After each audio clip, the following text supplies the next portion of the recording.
Hello and thanks for joining us here on France 24. I'm Laura Cellier. The top story this hour: 15 days before Britain is due to leave the European Union, MPs have voted to delay Brexit. An overwhelming number of lawmakers calling on the government to ask Brussels for an extension. But what response from Brussels? And will it be third time lucky for Theresa May's divorce deal? And will Britain ever leave the European Union?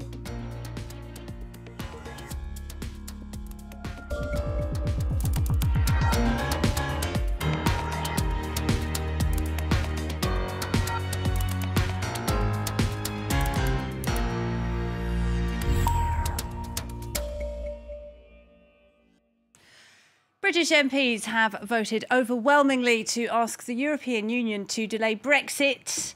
Britain was due to leave the EU in 15 days with no deal after the Prime Minister's withdrawal agreement was rejected twice by MPs. Well, today, 412 lawmakers voted in favour of the government requesting an extension from the European Union. 202 voted against.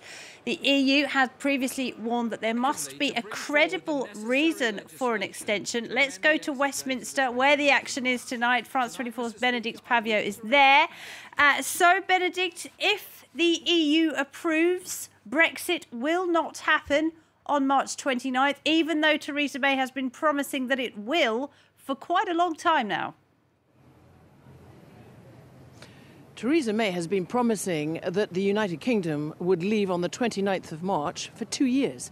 Why 2 years? Because when you invoke Article 50, and the United Kingdom, let's remember, is the first country to ever do so and to ever want to divorce, and that is the will of the British people in a referendum in 2016, almost 3 years ago, that is what Article 50 provides, 2 years, and those 2 years are up in 15 days' time. And I'm talking calendar days, not parliamentary business days. So it was evident, self-evident in the last weeks or so that there was no way that the legislation had, little word, big proposition, had the government and Theresa May actually won and pushed through her meaningful vote, either the first time on the 15th of January, no, it was rejected by 230 votes.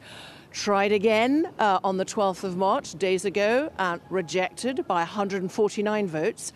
Now proposing to bring it back next Tuesday. That's the other very big news here today. So this is where we are. Now, she will be very relieved to have actually won. She will grab that from the jaws of defeat. And when you know that an amendment that was trying to actually get Parliament to seize back control, to get a series of indicative votes for, instead of what MPs don't want, to try and establish a majority for what they do want, which EU leaders, by the way, have been asking for quite a time, and indeed I think a lot of people in this country asking for quite a long time, then when you know that was won only by 2 votes, you see how fragile the majority is in the House of Commons for this government. Since when? Since she called a general election back in 2017, having had a 17-seat majority inherited from the predecessor David Cameron, who called that EU referendum. She didn't deliver a majority, a minority, and then relying on the DUP, the Democratic Unionist Party, who are in talks, continuing talks today. And they will be crucial if the Prime Minister wants to, on the third time of asking next Tuesday, tries to get her meaningful vote. If she can get them on board, if she can get the European Research Group, and if she can get the Attorney General, Geoffrey Cox, to change his legal advice, then she has just a fighting chance. But there is now, stand by, talk of MV4, a meaningful vote for, and that could be stopped by the Speaker. You are not allowed to bring back the same thing again and again to the House of Commons and for MPs to vote on. Bénédicte, thank you very much indeed for clearing all that up for us. Bénédicte Pavio there over at Westminster. Well, to discuss in more detail, I'm joined in the studio by Catherine Nicholson, our European Affairs editor. Hello. I'm also joined by Geraint Jones, a political scientist at Lancaster University. He is here with me as well. Catherine, I'll start with you, if I may. So MPs want to delay Brexit. They have to first get permission from the European Union, don't they? Exactly, yes. But I think it's a pretty clear ask. It was a big majority, 210 votes in favour of that. So we have heard from the European Commission in just the last couple of minutes saying that it is now over to the other EU's 27 leaders, the heads of state and government, who will be present at that big EU summit this time next week, the European Council. The Commission says that it's up to them to consider the request for an extension, not just whether to accord that extension or not, but also how long of a delay they want to give, because of course in this motion from the UK government it's a request for a 3-month delay to the end of June, but we have heard, for example, from the Finance and Economy Minister Philip Hammond earlier today saying that the European Union might insist on a longer delay to Brexit. So it's not necessarily this June 30th deadline that's been laid down there in that motion that was voted on tonight. So Theresa May is almost holding a gun to the MPs' heads, isn't she? She's saying, look, if you don't vote for my deal, it won't just be a 3-month delay, it will be a much longer delay. And as she's been warning, that could mean that Brexit doesn't happen at all. Yeah, she has been saying that quite a lot recently, hasn't she? My deal, or no Brexit. What her spokesman said just after that motion vote was that the government is going to redouble its efforts to secure a deal. As Bénédicte Paviot said in London, this meaningful vote is going to be brought back to lawmakers on Tuesday of next week. The Prime Minister, according to a spokesperson, said she really did want the UK to leave on March the 29th. The exit date would need to be changed in British law. The government's going to bring forward that legislation. But that meaningful vote is still going to take place. Theresa May hoping that there will be a chance of getting the existing deal through without having to go through that probably torturous process of reopening the whole thing. Just a reminder, on the European side, they said, look, you know, if you want to reopen the deal, then that means reopening every single aspect of it. It's not just to tinker around with this Irish border situation. It's all of it. Back to square one. Yeah. All right, Catherine, thank you very much indeed. Catherine Nicholson there. Well, joining us from Lancaster University is Geraint Jones. Thank you for being with us. And what was your reaction, first of all, when you saw that MPs, in fact, didn't want to take back control of the Brexit process with that amendment, and they've allowed Theresa May and the government to stay in control? What's your reaction to that? That was a very close vote, a majority of only 2 in favour of Mrs May. And there is always the possibility that this could come back again. As we've heard, the 3rd meaningful vote will take place on Tuesday. And the hope in the motion that passed is that by next Wednesday, the UK would know where it was going and it would be able to ask the European Union then formally for an extension of the Article 50 process. If the UK knows where it's going by next Wednesday, then it would request a 3-month extension to the end of June. But the motion recognised that if no decision is reached by next Wednesday by the British Parliament, there would be the possibility of a much longer extension. And that clearly raises the issue of if there's going to be an extension of 18 months or 2 years, in order for the UK government to establish where it wants to go with Brexit, then at some stage the mandate of the 2016 referendum runs out, and that does then make it uncertain that Britain would ever leave. What happens if Theresa May's deal doesn't get passed for a 3rd time next week? Then that would put us in the position with this motion that Mrs May would be asking for a longer extension. The European Union leaders have been making it very clear that an extension would be given, if it is given, for a particular purpose, for the purpose of clearing up the loose ends that are related to Mrs May's deal, if that goes through, or for establishing which way forward the UK is going to go. But they are going to need a solid proposal from the UK. So the immediate effect of meaningful vote 3 being lost next Tuesday would be that Parliament would need to decide how it is going to go forward. That might involve a 4th meaningful vote, as you mentioned a little earlier, or it may mean a sequence of indicative votes, such as those that were suggested by the whole process of Hilary Benn's amendment that was voted down by only 2 votes earlier this evening. All right, Geraint Jones at Lancaster University, thank you very much indeed. And a last word to you, Catherine, if I may. People who voted to leave the European Union 2 and a bit years ago, will they not be feeling a bit swindled tonight? Because you know, the Prime Minister has been promising for such a long time now that Britain would leave on March 29th. Now it looks as though that is not going to happen. Is this damaging to British democracy? I'm sure there are plenty of people who are watching all of this play out and just saying, look, it doesn't matter what these politicians think. We had our referendum. 17.4 million of us voted for Brexit. But I think we just do have to come back to the fact that on that ballot paper, it didn't say what kind of Brexit was going to happen. I know this is a point of massive debate for many, many people. But for me, I just think that, you know, it does have to be something that we remind people about. Do you want to leave the EU or stay in the EU? And there are so many different ways of leaving the EU. Jeremy Corbyn and the Labour Party talking about, for example, staying in the customs union and the single market. This gets rid of the Irish border problems, for example.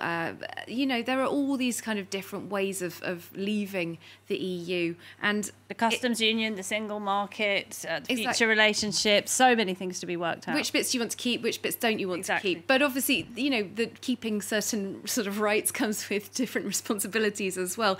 Jeremy Corbyn saying once again after that vote this evening that he thinks that it's time to look for consensus that meets the needs of the country. He wants there to be this sort of broad discussion, not just within the Conservative Party, just because it happens to have that parliamentary majority, a slim one, as and he's been reminded. Still talking about a second referendum. Yeah, he reiterated that he does support a public vote, as he called it. I think trying to steer clear of vote, second referendum. Yeah. But interestingly, he instructed his Labour Party politicians not to vote for the amendment this evening that called for a delay in order to have a second referendum.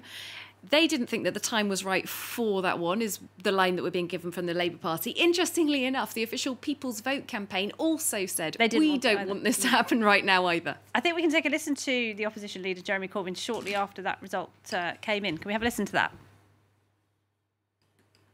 We also reiterate our support for a public vote, not as a political... Mr. Speaker, not as political point scoring, but as a realistic option to break the deadlock. The whole purpose, Mr. Speaker, the whole purpose ought to be to protect communities that are stressed and worried. Those people are worried about the future of their jobs and their industries. Our job is to try to meet the concerns of the people who sent us here in the first place. So a very boisterous session as the leader of the opposition was trying to be heard shortly after the results of that crucial vote came in. And Catherine, just another word on the reaction from the EU, because of course this is a two-way negotiation. The EU is under no obligation whatsoever to grant the British an extension or a delay to Brexit. And of course they must have a unanimous position with all 27 members of the European Union. That's right. It has this one. It would have to be a unanimous decision. Now, what we have heard all throughout this process is that there would be that unanimous consent. However, a little bit of a red flag has been waved around in the last couple of days by the Leave.eu campaign. Now, they've been talking about how Nigel Farage, a prominent Brexiteer, as we know, has been keeping up his contacts with other Eurosceptics, talking about the possibility of Italy perhaps voting against giving a delay to the UK, of forcing the UK into some kind of a hard Brexit, perhaps Poland as well. Farage, of course, doesn't want a delay. He doesn't want a delay at all. He was very, very disappointed after the vote yesterday with Parliament rejecting no deal, non-legally binding, I want to underline. Yeah. But I think it's interesting, this thing of saying Matteo Salvini, the hard-right Italian Deputy Prime Minister, who is quite cosy with Farage, as we know, he's not actually the person who goes to the European Council summit. The person who goes to the European summit is Giuseppe Conte, who is the Italian Prime Minister, the President of the Council of Ministers, as they call him. He is the person who would have that vote. How much he's influenced by Matteo Salvini, I'm not in a position to say. But it is those EU leaders of head of state and government who attend the summit who are the ones who get that casting vote on this. Because, as you say, these votes are not legally binding. The default position remains that Britain will leave in 15 days without a deal. Absolutely. Brexit date was set down in British law by Theresa May's government. Not something that they necessarily had to do, but it was a very big symbolic gesture. I seem to recall them signing off souvenir copies of that law as well on the day to hand out to the ministers. So it is in law. Theresa May's spokesman saying this evening that the government is going to be preparing to bring forward legislation to change that date if needs be. So saying, you know, that would have to happen. And obviously there's a process there as well. All these things take time. So there's all sorts of action that is going to be happening over the next few days and weeks. All right, Catherine, thank you very much indeed. Catherine Nicholson there. So MPs in the UK voting to delay Brexit. Will the EU grant that extension? That remains to be seen. Now, British farmers are among those who would be the most affected by any changes to Britain's relationship with the European Union. Just last year, British farmers received billions in subsidies via the Common Agricultural Policy Fund. Those subsidies would end immediately if Britain left the EU. So how are British farmers planning for the future? France 24's Clovis Casali has been to find out. Timber houses, old churches, and seemingly endless fields. The West Sussex countryside is where David Exwood grew up and now runs the Western Farms. This is wheat. It will be cut in August. It's the first crop of wheat that will be cut after Brexit. And it may go to Europe, it may not. We've sold wheat to all over Europe, Africa, but it may stay in the UK. We just don't know. David grows cereals and cattle beef, turning his 2,300-acre mixed farm into a profitable business. He's been receiving help from the Common Agricultural Policy with around €130,000 of EU subsidies a year. But Brexit means those days are over, and like most British farmers, he and his son are bound to feel the pinch.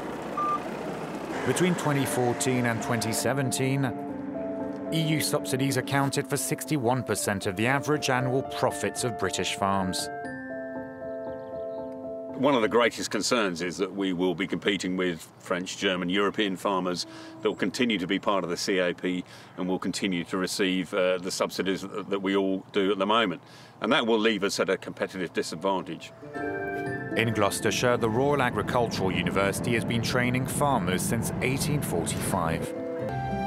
While some fear that British agriculture will suffer from Brexit, others hope it will benefit young farmers with limited financial means. While we're reforming the CAP, it's the perfect time to actually reform our industry as well. I'm also hoping that land price takes a bit of a dive. How controversial that is, I don't know. The government has promised to maintain the current support until the end of 2022.